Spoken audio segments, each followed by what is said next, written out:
Question number 75। धार्मिक स्वतंत्रता के अधिकार के प्रावधान के अंतर्गत सम्मिलित हैं धर्म प्रचार करने का अधिकार, सिखों को कृपाण धारण करने और रखने का अधिकार, राज्यों को समाज सुधारक विधि निर्माण का अधिकार। तीनों सही हैं। धार्मिक निकायों को लोगों का धर्म परिवर्तन कराने का अधिकार, तो धर्म परिवर्तन कराने का अधिकार नहीं है। पहला, दूसरा, तीसरा सही है और ये है ऑप्शन बी में। एक्सप्लेनेशन देखते हैं।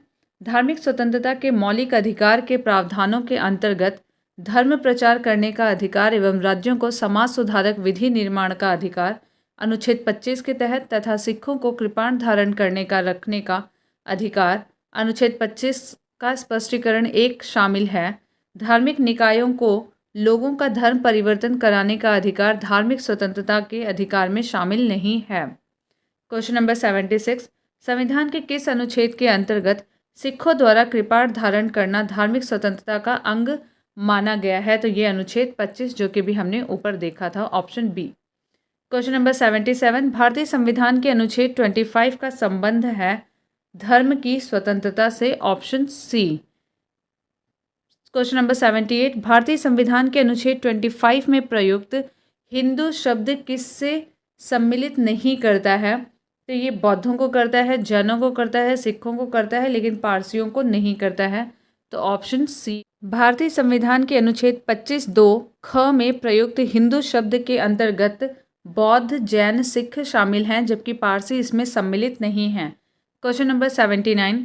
संविधान के अनुच्छेद 25 के अनुसार धर्म स्वतंत्रता का अधिकार किसके अधीन नहीं है? तो ये मानववाद के अधीन नहीं है, ऑप्शन डी। एक्सप्लेनेशन देखते हैं। संविधान के अनुच्छेद 25(1) के अनुसार लोक व्यवस्था, सदाचार और स्वास्थ्य के उपबंधों के अधीन रहते हुए भी सभी व्यक्तियों को अंतःकरण की स्वतंत्रता का और धर्म के अबाध रूप से मानने, आचरण करने और प्रचार करने का समान अधिकार होगा, अतः इसमें मानववाद सम्मिलित नहीं है। Question number 80। संविधान के अनुच्छेद 26 में धार्मिक कार्यों के प्रबंध की स्वतंत्रता पर क्या प्रतिबंध लगाया गया है? तो इसमें है लोक व्यवस्था, स्वास्थ्य और सदाचार। पहला, चौथा और पांचवा। पहला, चौथा और पांचवा, जो कि ऑप्शन डी है यहाँ पे, इसमें सही उत्तर है। एक्सप्लेनेशन हम इस वाले को देख लेंगे। यहीं पे लोक स्वास्थ्य, सदाचार और स्वास्थ्य को दिया गया है। Question number 81। निम्नलिखित में से कौन सा एक सुमेलित नहीं है?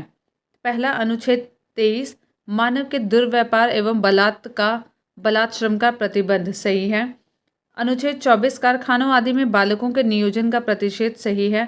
अनुच्छेद 26 धार्मिक कार्यों के प्रबंधन की स्वतंत्रता, ये भी सही है। अनुच्छेद 29 शिक्षण संस्थानों की स्थापना और प्रशासन करने का अल्पसंख्यक वर्गों का अधिकार, तो ये है अनुच्छेद 30 में, ना कि अनुच्छेद 29 में, इसलिए ऑप्शन डी जो होगा वो हमारा यहाँ पे इनकरेक्ट है, ऑप्शन डी। एक्सप्लेनेशन देखते हैं। अल्पसंख्यकों को शिक्षा संस्थाओं के स्थापना और प्रशासन का अधिकार अनुच्छेद 30 से प्राप्त होता है, जबकि अनुच्छेद 29 अल्पसंख्यक वर्गों के हितों के संरक्षण से, अनुच्छेद 23 मानव के दुर्व्यापार और बलात्श्रम के प्रतिबंध से, अनुच्छेद 24 कारखानों आदि में बालकों के नियोजन पर प्रतिबंध से, अनुच्छेद 26 धार्मिक कार्यों के प्रबंध की स्वतंत्रता से और अनुच्छेद 32 संवैधानिक उपचारों का अधिकार से संबंधित है, जबकि अनुच्छेद 31 संपत्ति का अनिवार्य अर्जन से संबंधित था, जिसको 44वें संविधान संशोधन 1978 द्वारा निश्चित कर दिया गया है। Question number 82। निम्नलिखित युग्मों में से कौन सा सही सुमेलित नहीं है? मानव के दुर्व्यापार एवं बलात्श्रम का प्रतिषेध, ऑप्शन अनुच्छेद 23 सही है। अल्पसंख्यक वर्गों के हितों का संरक्षण 29 सही है।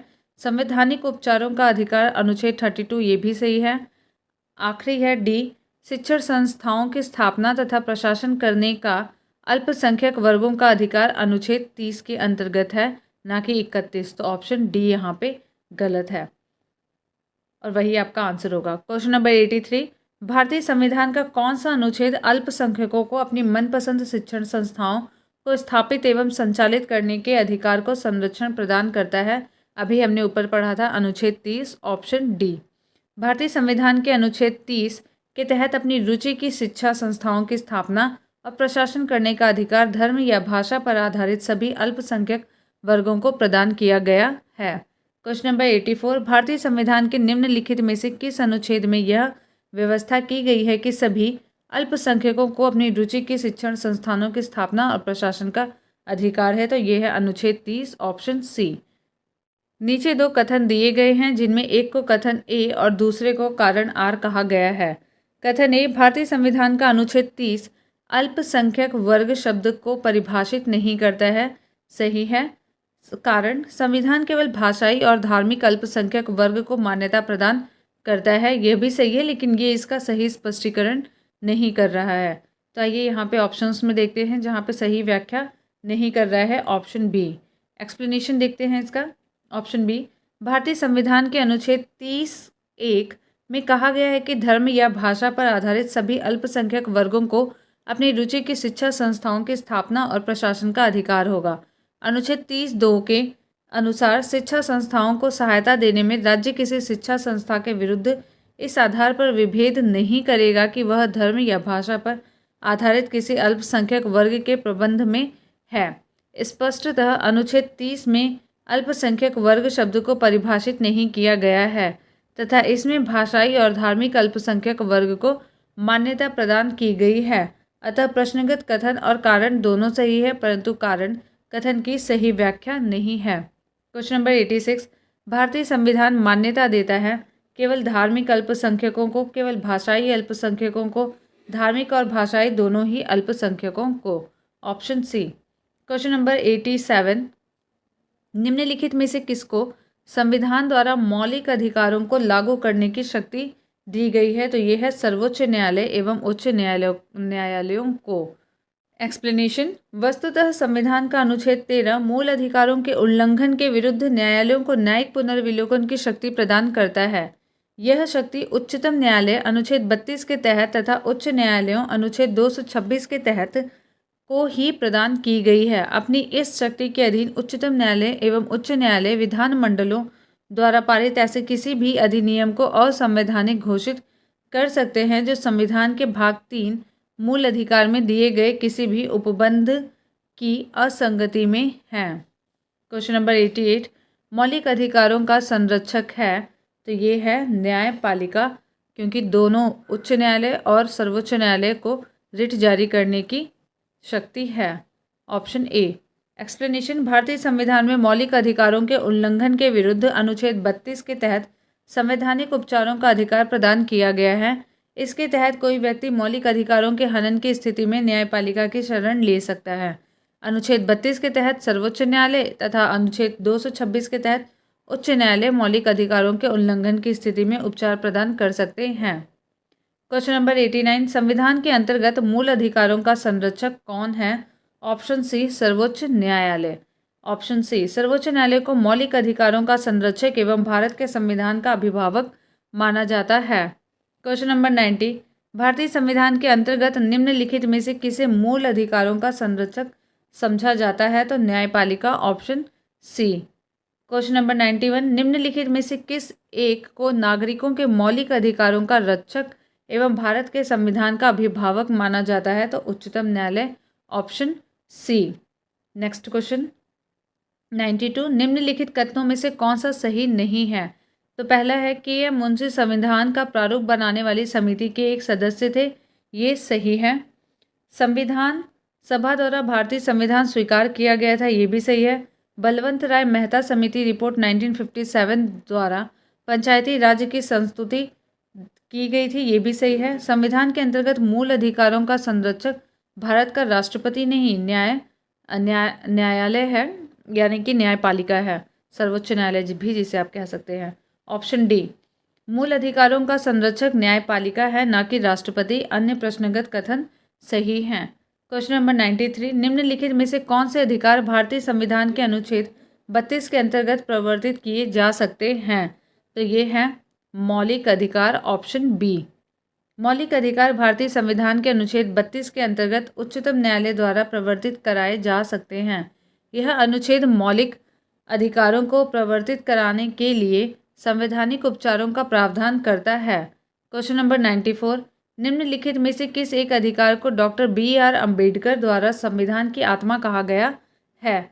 तो ये है संवैधानिक उपचार का अधिकार, अनुच्छेद 32, ऑप्शन डी।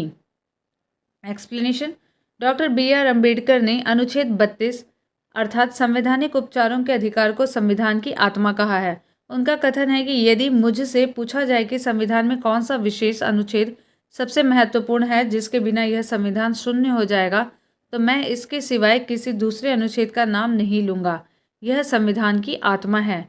यहाँ यह तथ्य उल्लेखनीय है कि संविधान की उद्देशिका को भी संविधान की आत्मा माना गया है। संविधान का अनुच्छेद 32 संवैधानिक उपचार का अधिकार प्रदान करता है। इसका उद्देश्य मूल अधिकारों के संरक्षण हेतु गारंटी तथा प्रभावी, सुलभ और संज्ञेय उपचारों की व्यवस्था करना है। अगला प्रश्न, प्रश्न संख्या 95। निम्नलिखित कथनों पर विचार कीजिए। कथन ए, संविधान के अनुच्छेद 32 को डॉक्टर अंबेडकर ने इसकी आत्मा कहा है। सही है। अनुच्छेद 32 मौलिक अधिकारों के अतिक्रमण के विरुद्ध प्रभावी उपचार का प्रावधान करता है। कारण भी सही है और यह उसका सही स्पष्टीकरण भी कर रहा है। तो दोनों सही हैं और ए का सही स्पष्टीकरण आर है। ऑप्शन ए आपका यहाँ पे सही होगा।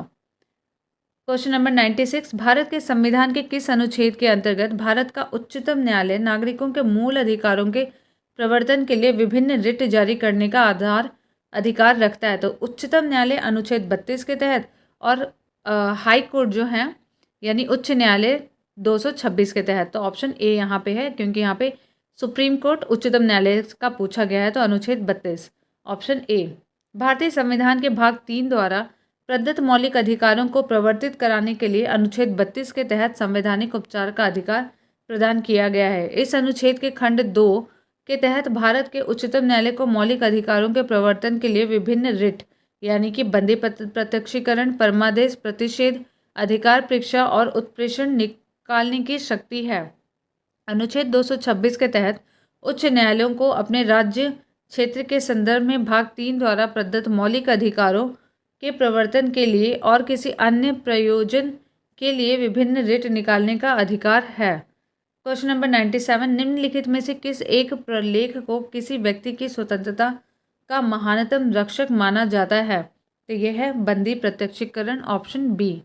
भारतीय संविधान के अनुच्छेद 32 के तहत उच्चतम न्यायालय को मौलिक अधिकारों को प्रवर्तित कराने के लिए 5 प्रकार के रिट प्रलेख जारी करने की शक्ति प्राप्त है। पहला बंदी प्रत्यक्षीकरण, दूसरा परमादेश, तीसरा प्रतिषेध, चौथा उत्प्रेषण, पांचवा अधिकार परीक्षा। बंदी प्रत्यक्षीकरण प्रलेख को किसी व्यक्ति की स्वतंत्रता का महानतम रक्षक माना जाता है। यह उस व्यक्ति के संबंध में न्यायालय द्वारा जारी आदेश है जिसे दूसरे के द्वारा हिरासत में रखा गया है। इसके द्वारा बंदीकरण के अधिकारी को आदेश दिया जाता है कि बंदी व्यक्ति को निश्चित समय के अंदर न्यायालय के समक्ष प्रस्तुत करें। Question number 98।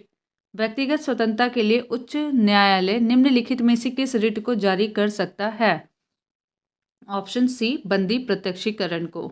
भारतीय संविधान के अनुच्छेद 226 के अनुसार उच्च न्यायालय व्यक्तिगत स्वतंत्रता के लिए बंदी प्रत्यक्षीकरण हैबियस कॉर्पस रिट को जारी कर सकता है। बंदी प्रत्यक्षीकरण का अर्थ है व्यक्ति को सशरीर उपस्थित करने की मांग। यह उस मामलों में लागू होती है जहां किसी व्यक्ति के बारे में कहा जाता है कि उसे अवैध रूप से निरुद्ध किया गया है। यदि निरोध को अवैध पाया जाता है तो निरुद्ध व्यक्ति को तत्क्षण आज़ाद कर दिया जाता है। चूँकि 44वें संविधान संशोधन के बाद अनुच्छेद 20 एवं 21 का आपात की घोषणा के काल में भी निलंबन नहीं किया जा सकता, अतः व्यक्ति के व्यक्तिगत स्वतंत्रता की सुरक्षा के लिए यह एक अति महत्वपूर्ण रिट हो गई है। उल्लेखनीय है कि जहां उच्चतम न्यायालय अनुच्छेद 32 के तहत बंदी प्रत्यक्षीकरण रिट को केवल मूल अधिकारों के उल्लंघन की दशा में राज्य के विरुद्ध जारी कर सकता है, वहीं उच्च न्यायालय उसे उन व्यक्तियों के खिलाफ भी जारी कर सकता है जो अवैध या मनमाने ढंग से किसी अन्य व्यक्ति को निरुद्ध करते हैं। Question number 99। व्यक्तिगत स्वतंत्रता के अधिकार के लिए निम्नलिखित में से कौन सी रिट याचिका दायर की जा सकती है? तो यहाँ पे है ऑप्शन सी हैबियस कॉर्पस, जिसे बंदी प्रत्यक्षीकरण भी कहते हैं, ऑप्शन सी। Question number 100। सुमेलित कीजिए। तो यहाँ पे सुमेल करना तो मुश्किल है, तो हम आइए डायरेक्ट इसके आंसर को ही देख लेते हैं। आप यहाँ पे अगर चाहें तो कर सकते हैं। एक्सप्लेनेशन से पहले आप यहाँ मैच करा लीजिए, फिर हम एक्सप्लेनेशन देखते हैं। सही सुमेलित है बंदी प्रत्यक्षीकरण, हमें शरीर चाहिए, मतलब जिस व्यक्ति को बंदी बनाया है उसे सशरीर वहाँ पे उपस्थित करना है। परमादेश, हम आदेश देते हैं। प्रतिषेध, अधीनस्थ न्यायालयों का लेख। उत्प्रेषण, पूर्णतः सूचित कीजिए। अधिकार परीक्षा, किस अधिकार से। क्वेश्चन नंबर 101, निम्नांकित में से कौन सा सही सुमेलित नहीं है पूछा है। तो यहाँ पे बंदी प्रत्यक्षीकरण, to have the body of, उसी का इंग्लिश वर्जन है। To have the body of यानी बॉडी को, शरीर को वहाँ पे प्रस्तुत करना है, सही है। परमादेश, वी कमांड कि हम आदेश देते हैं। प्रतिषेध, टू बी सर्टिफाइड, ये गलत है यहाँ पे, तो यही ऑप्शन आपका आंसर होगा।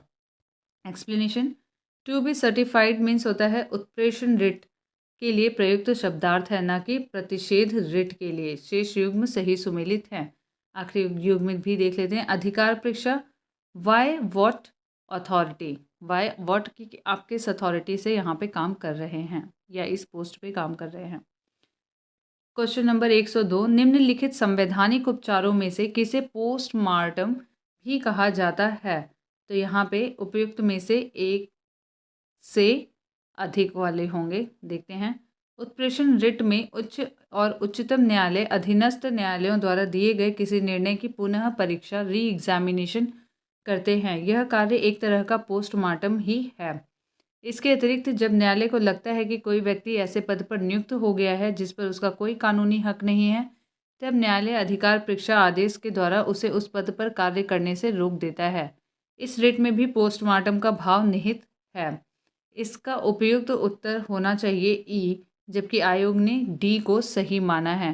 क्वेश्चन नंबर 103, एक ऐसी याचिका जो न्यायपालिका द्वारा जारी की जाती है तथा जिसमें कार्यपालिका से कहा जाता है कि वह ऐसा कार्य करे जो उसे प्रदत्त शक्तियों के अंतर्गत करना चाहिए, उस रिट या याचिका को क्या कहा जाता है। तो मैंडमस, मैंडमस परमादेश, ऑप्शन बी का आशय है। मैंडमस परमादेश का आशय है हम आदेश देते हैं। इस प्रकार इस याचिका रिट द्वारा कार्यपालिका से उस कार्य को कराने के लिए कहा जाता है जो उसे प्रदत्त शक्तियों के अंतर्गत अपने दायित्व के निर्वहन हेतु करना चाहिए।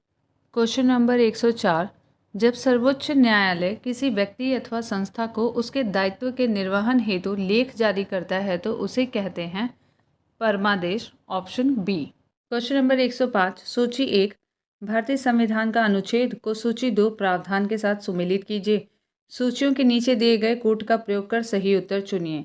तो भारतीय संविधान के अनुच्छेद है और यहाँ पे प्रावधान है। पहला अनुच्छेद 16(2), किसी भी व्यक्ति को कानून के प्राधिकार के सिवाय उसकी संपत्ति से वंचित नहीं किया जाएगा। किसी भी व्यक्ति के साथ उसके वंश, धर्म, जाति, आधार, सार्वजनिक नियुक्ति के मामले में भेदभाव नहीं। तो ए का होगा अनुच्छेद 16(2) का होगा 2। अनुच्छेद 29(2), किसी भी व्यक्ति का हो गया यहाँ पे। सभी अल्पसंख्यक, चाहे वे धर्म के आधार पर हों या भाषा के आधार पर, अपनी पसंद की शैक्षिक संस्थाएं स्थापित करने और संचालित करने का मौलिक अधिकार अनुच्छेद 30(1) में ही आता है। तो ये हो गया सी का 3 ही। और एक नेक्स्ट देखते हैं, किसी भी नागरिक को धर्म, वंश, जाति, भाषा किसी भी आधार पर राज्य द्वारा संपोषित अथवा सहायता प्राप्त करने वाली किसी भी शैक्षिक संस्था में प्रवेश से वंचित नहीं किया जाएगा। तो 4th मैच करेगा आपका सेकंड के साथ में, 29, अनुच्छेद 29 के साथ में। और जो रिमेनिंग होगा डी 31 जो है, ये किसी भी व्यक्ति को कानून के प्राधिकार के सिवाय उसकी संपत्ति, ये 31 के अंतर्गत आएगा, वंचित नहीं किया जाएगा।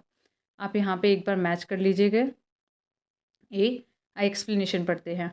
अनुच्छेद 16(2), किसी भी व्यक्ति के साथ केवल उसके धर्म, मूल वंश, जाति, लिंग, उद्भव, जन्मस्थान, निवास या इनमें से किसी के आधार पर सार्वजनिक नियुक्ति के मामले में भेदभाव नहीं किया जा सकता। अनुच्छेद 29(2), किसी भी नागरिक को धर्म, वंश, जाति, भाषा या इनमें से किसी भी आधार पर राज्य द्वारा संपोषित अथवा राज्य से सहायता प्राप्त करने वाली किसी भी शैक्षिक संस्थान में प्रवेश से वंचित नहीं किया जाएगा। क्वेश्चन नंबर 30, अनुच्छेद नंबर 30, सभी अल्पसंख्यकों को, चाहे वह धर्म के आधार पर हो या भाषा के आधार पर, अपनी पसंद की शैक्षिक संस्थाएं स्थापित करने, उन्हें संचालित करने का मौलिक अधिकार होगा। अनुच्छेद 31(1), किसी भी व्यक्ति को कानून के प्राधिकार के सिवाय उसकी संपत्ति से वंचित नहीं किया जाएगा। क्वेश्चन नंबर 106, निम्न में से कौन सही सुमेलित नहीं है। अस्पृश्यता का अंत अनुच्छेद 17 सही है। गिरफ्तारी निरोध के विरुद्ध संरक्षण, ये अनुच्छेद 22 के अंतर्गत है। धर्म की स्वतंत्रता 25 सही है। अल्पसंख्यकों के हितों का संरक्षण सही है। तो ऑप्शन बी यहाँ पे सही नहीं है, क्योंकि अनुच्छेद 22 के अंतर्गत आता है गिरफ्तारी निरोध के विरुद्ध संरक्षण। Option B. एक्सप्लेनेशन, मौलिक अधिकार और यहाँ पे अनुच्छेद दिए हैं। अस्पृश्यता का अंत अनुच्छेद 17, कुछ दशाओं में गिरफ्तारी निरोध अनुच्छेद 22, धर्म की स्वतंत्रता अनुच्छेद 25, अल्पसंख्यकों के हितों का संरक्षण अनुच्छेद 29। क्वेश्चन नंबर 107, सूची 1 को सूची 2 के साथ सुमेलित कीजिए। नीचे दिए गए कूट में से सही उत्तर का चयन कीजिए। यहाँ पे सूची 1 और 2 है। उपाधियों का निषेध अनुच्छेद 18, धार्मिक मामलों के प्रबंधन की स्वतंत्रता, तो ये है अनुच्छेद, शिक्षा का अधिकार अनुच्छेद 21, अल्पसंख्यकों की भाषा, तो ये हो गया अनुच्छेद 29, और धार्मिक मामलों के प्रबंध की स्वतंत्रता अनुच्छेद 26। आइए एक्सप्लेनेशन देख लेते हैं इसका। आप यहाँ पे एक बार ऑप्शन मैच कर लीजिएगा, फिर यहाँ पे एक्सप्लेनेशन देखते हैं। उपाधियों का निषेध अनुच्छेद 18, धार्मिक मामलों के प्रबंधन की स्वतंत्रता अनुच्छेद 26, अल्पसंख्यकों की भाषा संरक्षण अनुच्छेद 29, शिक्षा का अधिकार अनुच्छेद 21 का। क्वेश्चन नंबर 8, सुमेलित करना है। यहाँ पे भी सूचियाँ दी गई हैं, एक बार आप इसे देख लीजिए और यहाँ पे आप मैच करिए और एक्सप्लेनेशन को हम डायरेक्ट देखते हैं। मौलिक कर्तव्य संविधान के 42 में संविधान संशोधन के द्वारा ऐड किया गया था। संसद मौलिक अधिकारों में संशोधन कर सकती है। मूल ढांचे का सिद्धांत जो है वो मिनर्वा मिल्स का था, और मौलिक अधिकारों में संशोधन जो है वो केशवानंद भारती बनाम केस का था। इंसानों के अनैतिक व्यापार का निषेध संविधान के अनुच्छेद 23 में है। ठीक है, अनैतिक व्यापार जो है इंसानों का, वो अनुच्छेद 23 में है। मूल ढांचे का सिद्धांत मिनर्वा मिल्स केस में है। मौलिक अधिकारों में संशोधन केशवानंद भारती केस में है, और मौलिक कर्तव्य 42 में संविधान संशोधन के द्वारा जोड़ा गया था। क्वेश्चन नंबर 109, किस वाद ने संसद को मौलिक अधिकारों में संशोधन का अधिकार दिया है? तो ये केशवानंद भारती वाद, ऑप्शन ए। उच्चतम न्यायालय ने सर्वप्रथम वर्ष 1951 में शंकरी प्रसाद बनाम भारत संघ वादे तथा तत्पश्चात 1965 में सज्जन सिंह बनाम राजस्थान राज्य के वाद में अभी निर्धारित किया कि संसद संविधान द्वारा प्रदत्त मूल अधिकारों में संशोधन कर सकती है। तदंतर वर्ष 1967 में गोलकनाथ बनाम पंजाब राज्य वाद में उच्चतम न्यायालय ने शंकरी प्रसाद एवं सज्जन कुमार वाद के विपरीत संसद द्वारा मूलाधिकारों में संशोधन पर रोक लगाने का निर्णय दिया। चूँकि वर्तमान में केशवानंद भारती बनाम केरल राज्य वाद के निर्णय के आधार पर संसद को मूलाधिकारों में संशोधन की शक्ति सीमित प्राप्त है, अतः विकल्प ए को अभीष्ट उत्तर के रूप में चिन्हित किया गया है। केशवानंद भारती बनाम केरल राज्य 1973 के बाद में सर्वोच्च न्यायालय ने निर्णय दिया कि संसद की संविधान संशोधन शक्ति विस्तृत है किंतु असीमित नहीं, और वह मूल अधिकारों का संशोधन तो कर सकती है किंतु वह संविधान के आधारभूत तत्वों को परिवर्तित नहीं कर सकती। क्वेश्चन नंबर 110, भारत के सर्वोच्च न्यायालय ने संविधान की मूल संरचना सिद्धांत बुनियादी ढांचा सिद्धांत का प्रतिपादन निम्नलिखित में से किस मुकदमे में किया था? तो ये है ऑप्शन केशवानंद भारती बनाम केरल राज्य, option C. Explanation, Kesavananda Bharati बनाम केरल राज्य 1973 के बाद में भारत के सर्वोच्च न्यायालय द्वारा संविधान की मूल संरचना बुनियादी ढांचे के सिद्धांत का प्रतिपादन किया गया था, जिसका अनुमोदन मिनर्वा मिल्स 1980 के बाद में किया गया। क्वेश्चन नंबर 111, निम्नलिखित में से किस वाद ने भारतीय संविधान के मूल संरचना के सिद्धांत की रूपरेखा प्रतिपादित की? तो यह है ऑप्शन सी, केशवानंद भारती बनाम केरल राज्य। क्वेश्चन नंबर 112, मूल अधिकारों से संबंधित निम्नांकित निर्णयों का सही कालानुक्रम चुनिए। तो यहाँ पे आइए सीधा इसके एक्सप्लेनेशन को ही देखते हैं। एक बार आप देख के यहाँ पे देख सकते हैं ऑप्शन को।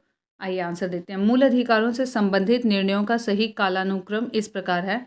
के गोपालन बनाम मद्रास राज्य 1950 में हुआ था। गोलकनाथ बनाम पंजाब राज्य जो है ये 1967 में हुआ था। केशवानंद भारती बनाम केरल राज्य 1973 में हुआ था। मिनर्वा मिल्स बनाम भारत संघ 1980 में हुआ था।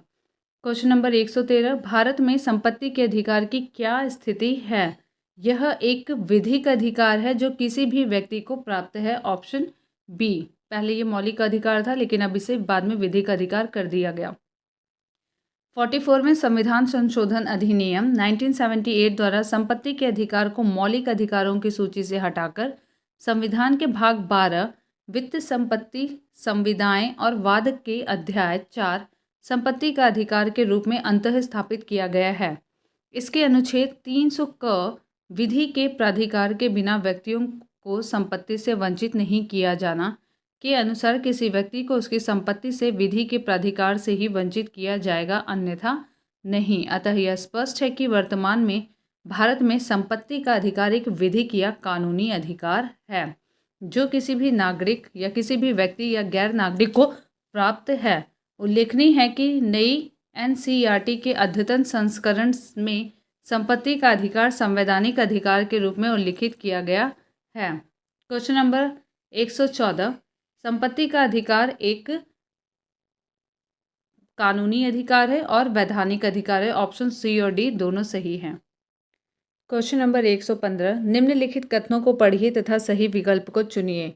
कथन 1, 44वें संविधान संशोधन अधिनियम 1978 द्वारा संपत्ति के अधिकार को मौलिक अधिकारों की सूची से हटा दिया गया। सही है।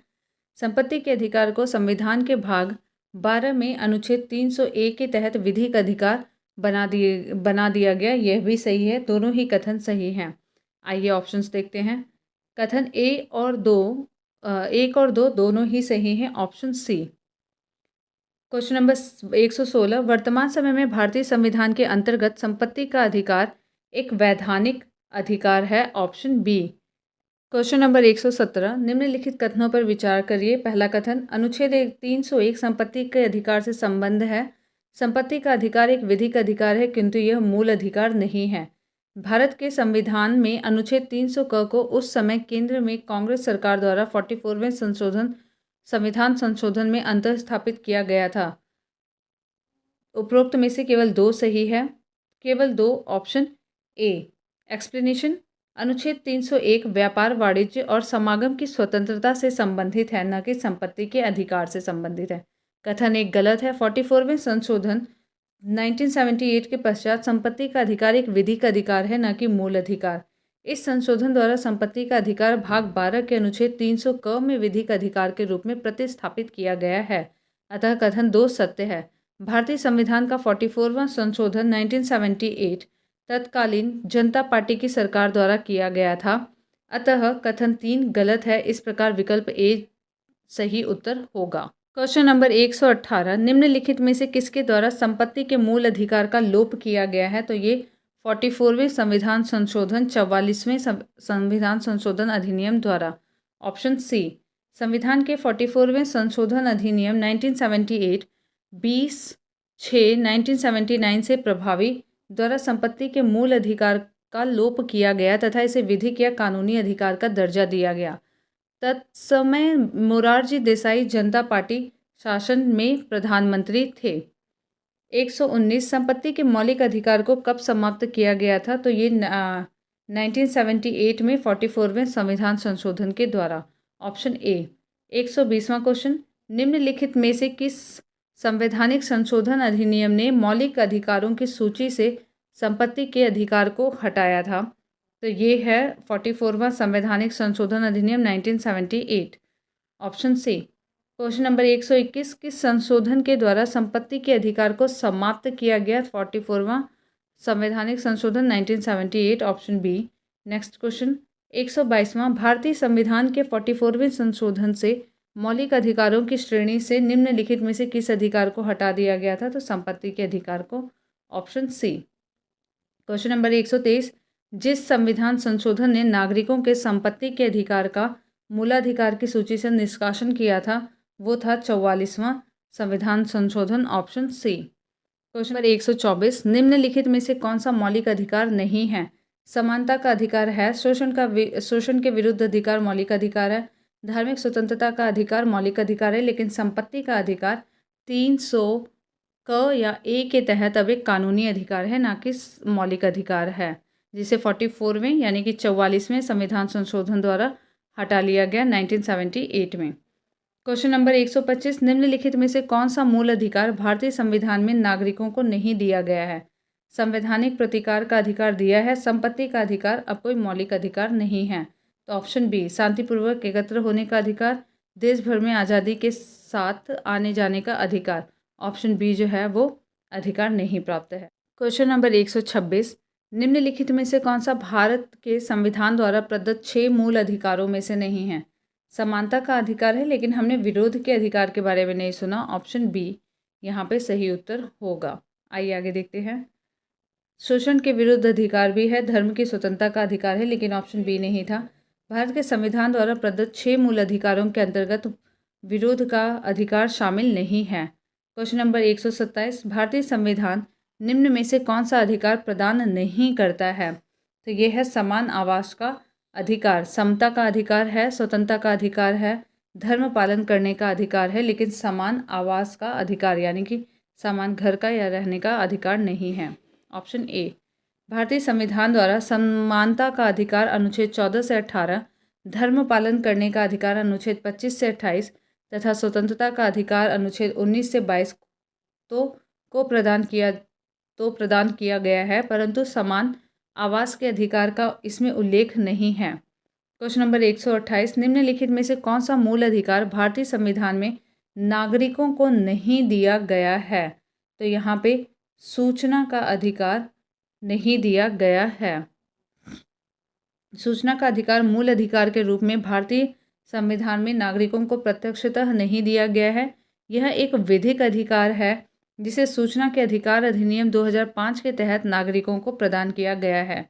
सर्वोच्च न्यायालय ने अपने निर्णयों में इसे वाक एवं अभिव्यक्ति की स्वतंत्रता के अधिकार अनुच्छेद 19(1) में सन्निहित माना है, अतः इसे मूल अधिकार माना जाता है। तथापि इसका संविधान में लिखित रूप से उल्लेख नहीं है। प्रश्नगत अन्य तीनों अधिकार भारतीय संविधान के तहत मूल अधिकारों में शामिल हैं। क्वेश्चन नंबर 129, निम्नलिखित वक्तव्यों पर ध्यान दीजिए। किसी को राष्ट्रगीत गाने के लिए बाध्य नहीं किया जा सकता, क्योंकि इससे वाक स्वतंत्रता, अभिव्यक्ति स्वतंत्रता के अधिकार का उल्लंघन होगा। इससे अंतःकरण और धर्म के अबाध रूप से आचरण और प्रचार करने की स्वतंत्रता के अधिकार का उल्लंघन होगा। राष्ट्रीय गीत गाने के लिए किसी को बाध्य करने वाला कोई विधिक उपबंध नहीं है। तीनों का तीनों ही सही है। आइए एक्सप्लेनेशन देखते हैं। 1, 2, 3 तीनों सही है। ऑप्शन सी, बिजोई इमैनुअल बनाम केरल राज्य AIR 1986 के बाद में सर्वोच्च न्यायालय ने निर्णय दिया कि किसी को भी राष्ट्रीय गीत गाने के लिए बाध्य नहीं किया जा सकता यदि उसका धार्मिक विश्वास ऐसा करने की अनुमति नहीं देता है। तो राष्ट्रीय गीत गाने के लिए बाध्य करना वाक स्वतंत्रता का उल्लंघन होगा। न्यायालय ने निर्णय दिया कि ऐसा कानून नहीं है जिसके अधीन उन्हें राष्ट्रीय गीत गाने के लिए बाध्य किया जा सके। क्वेश्चन नंबर 130, उन मौलिक अधिकारों का चयन करें जो भारतीय नागरिकों को प्राप्त है परंतु गैर नागरिकों को प्राप्त नहीं है। तो भाषण और अभिव्यक्ति की स्वतंत्रता गैर नागरिकों को प्राप्त नहीं है। अल्पसंख्यकों के अधिकार ये भी प्राप्त नहीं है। पहला और तीसरा ऑप्शन ए में है। आइए देखते हैं आंसर। ऑप्शन ए, एक्सप्लेनेशन, भारतीय संविधान के भाग 3 में वर्णित मौलिक अधिकारों के तहत अनुच्छेद 19 भाषण एवं अभिव्यक्ति की स्वतंत्रता, अनुच्छेद 29 अल्पसंख्यक वर्गों के हितों का संरक्षण मात्र भारतीय नागरिकों को प्राप्त है। यह गैर नागरिकों यानी कि विदेशी नागरिकों को प्राप्त नहीं है। जबकि अनुच्छेद 14 कानून के समक्ष समानता का अधिकार, अनुच्छेद 21 जीवन और स्वतंत्रता का संरक्षण भारतीय नागरिकों, विदेशियों, सभी व्यक्तियों को प्राप्त है। क्वेश्चन नंबर 131, निम्नलिखित में से कौन सा मूल अधिकार विदेशी नागरिकों को प्राप्त नहीं है? विधि के समक्ष समानता है, अभिव्यक्ति की स्वतंत्रता का अधिकार उनको नहीं है। Option B. आइए देखते हैं ऑप्शन बी। एक्सप्लेनेशन, भारत के मूलाधिकार नागरिकों और विदेशियों दोनों को समान रूप से उपलब्ध हैं, जो इस प्रकार हैं, जो दोनों को समान रूप से उपलब्ध हैं। विधि के समक्ष समानता अनुच्छेद 14 में, अपराधों के लिए दोष सिद्धि के संबंध में संरक्षण अनुच्छेद 20, यानी कि वो कानून के समक्ष सब लोग समान हैं। अपराध अगर होंगे तो उसके दोष सिद्धि के लिए इनको भी समान रूप से प्राप्त है। प्राण और दैहिक सबके लिए जरूरी है। अनुच्छेद 21 में शिक्षा का अधिकार, विदेशी यहाँ पे आके शिक्षा ग्रहण करते हैं। शोषण के विरुद्ध अधिकार, उनके खिलाफ कोई शोषण हुआ है तो उसके विरुद्ध अधिकार है। धर्म की स्वतंत्रता का अधिकार, यहाँ पे आने के बाद उनके धर्म के साथ वो स्वतंत्र रहते हैं। अतः स्पष्ट है कि अभिव्यक्ति की स्वतंत्रता का अधिकार अनुच्छेद 19 भारत में विदेशी नागरिकों को प्राप्त नहीं है, यानी कि वह यहाँ पे आके कुछ भी नहीं बोल सकते हैं, अपितु केवल भारतीय नागरिकों को प्राप्त है, इसलिए विकल्प बी सही उत्तर है। क्वेश्चन नंबर 132, भारतीय संविधान के अंतर्गत निम्नलिखित अधिकारों में से कौन सा एक अधिकार सभी व्यक्तियों को प्राप्त है? विधि के समान संरक्षण का अधिकार, ऑप्शन ए, जो कि सभी को प्राप्त है, चाहे भारतीय हो चाहे विदेशी। भारतीय संविधान के अंतर्गत अनुच्छेद 14 के तहत प्रदत्त विधि के समान संरक्षण का अधिकार भारत में नागरिकों सहित सभी व्यक्तियों को प्राप्त है, जबकि प्रश्नगत अन्य तीनों अधिकार केवल भारतीय नागरिकों को ही प्राप्त है। क्वेश्चन नंबर 133, निम्नांकित अधिकारों में से कौन सा अधिकार भारत में सभी व्यक्तियों को उपलब्ध नहीं है? तो नीचे दिए गए कोड का उपयोग कर अपना उत्तर दीजिए। विधि के समक्ष समानता सभी को उपलब्ध है। भेदभाव के विरुद्ध अधिकार, यह सबको उपलब्ध नहीं है। देश भर में स्वतंत्र भ्रमण की स्वतंत्रता, ये भी सबको उपलब्ध नहीं है। चुनाव लड़ने का अधिकार, ये भी सबको उपलब्ध नहीं है। तो दूसरा, तीसरा और चौथा ऑप्शन डी में है। दूसरा, तीसरा और चौथा ऑप्शन डी। एक्सप्लेनेशन, संविधान के अनुच्छेद 14 में उल्लिखित विधि के समक्ष समानता का मौलिक अधिकार भारत में नागरिकों सहित सभी व्यक्तियों को उपलब्ध है, जबकि प्रश्नगत अन्य तीनों अधिकार मात्र भारतीय नागरिकों को ही उपलब्ध हैं। क्वेश्चन नंबर 134, भारतीय संविधान द्वारा प्रदत्त निम्न में से कौन सा अधिकार गैर नागरिकों को भी उपलब्ध है? तो उसमें से है अभिव्यक्ति का अधिकार केवल भारतीयों को है। देश में किसी भी भाग में घूमने बसने का अधिकार भारतीयों को। संपत्ति अर्जित करने का अधिकार भारतीयों को है। संवैधानिक निराकरण का अधिकार जो है ये सभी के लिए है, ऑप्शन डी। भारतीय संविधान द्वारा प्रदत्त संवैधानिक निराकरण या संवैधानिक उपचारों का अधिकार अनुच्छेद 32 गैर नागरिकों को प्राप्त मूल अधिकारों के संदर्भ में उन्हें उपलब्ध है।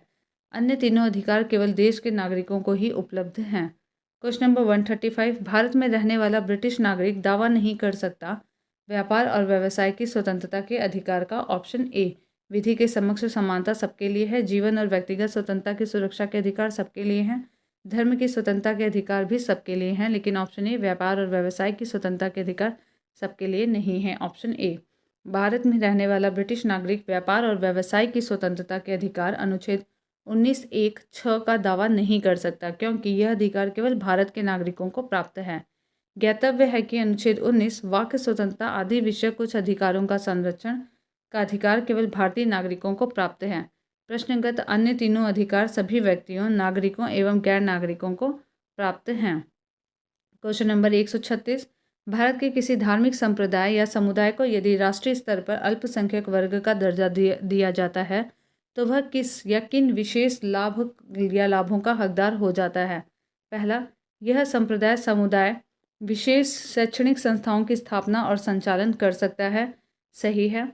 भारत के राष्ट्रपति स्वमेव इस संप्रदाय या समुदाय के एक प्रतिनिधि को लोकसभा में मनोनीत कर देते हैं, गलत है। यह संप्रदाय समुदाय प्रधानमंत्री के 15 पॉइंट कार्यक्रम अल्पसंख्यकों के लिए था के लाभ प्राप्त कर सकता है, यह भी सही है। पहला और तीसरा सही है, ऑप्शन सी।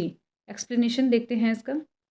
भारतीय संविधान में मूल अधिकारों के तहत अनुच्छेद 30 के अंतर्गत अल्पसंख्यक वर्गों को अपनी रुचि की शिक्षा संस्थानों की स्थापना और प्रशासन का अधिकार दिया गया है। वर्ष 2006 से केंद्र सरकार द्वारा अल्पसंख्यक वर्गों के कल्याण के लिए प्रधानमंत्री का 15 सूत्री कार्यक्रम प्रारंभ किया गया है। 2006 से भारत में किसी धार्मिक संप्रदाय या समुदाय को राष्ट्रीय स्तर पर अल्पसंख्यक वर्ग का दर्जा प्राप्त होने पर उपर्युक्त 2 लाभ प्राप्त हो जाते हैं, परंतु लोकसभा में राष्ट्रपति द्वारा अनुच्छेद 331 के तहत मनोनयन केवल एंग्लो इंडियन समुदाय से 2 सदस्यों का किया जा सकता था। यह प्रावधान भी 104वें संवैधानिक संशोधन अधिनियम 2019 से निष्प्रभावी हो गया है। इस प्रकार उचित विकल्प सी है। क्वेश्चन नंबर 137, बंधुआ मजदूर उन्मूलन अधिनियम संसद में पारित किया गया था 1976 में, ऑप्शन बी। बंधुआ मजदूरी प्रथा उन्मूलन अध्यादेश 25 अक्टूबर 1975 को जारी किया गया था और इसी तिथि से प्रभावी हुआ। इसका स्थान बाद में बंधुआ मजदूरी प्रथा उन्मूलन अधिनियम 1976 ने ले लिया। इसका उद्देश्य अनुच्छेद 23 के परिप्रेक्ष्य में है केवल बंधुआ श्रमिकों को मुक्त करना ही नहीं अपितु उनके पुनर्वास की व्यवस्था करना भी है। क्वेश्चन नंबर 138, जोखिम भरे उद्योगों में बाल श्रम का उपयोग निषिद्ध किया गया है।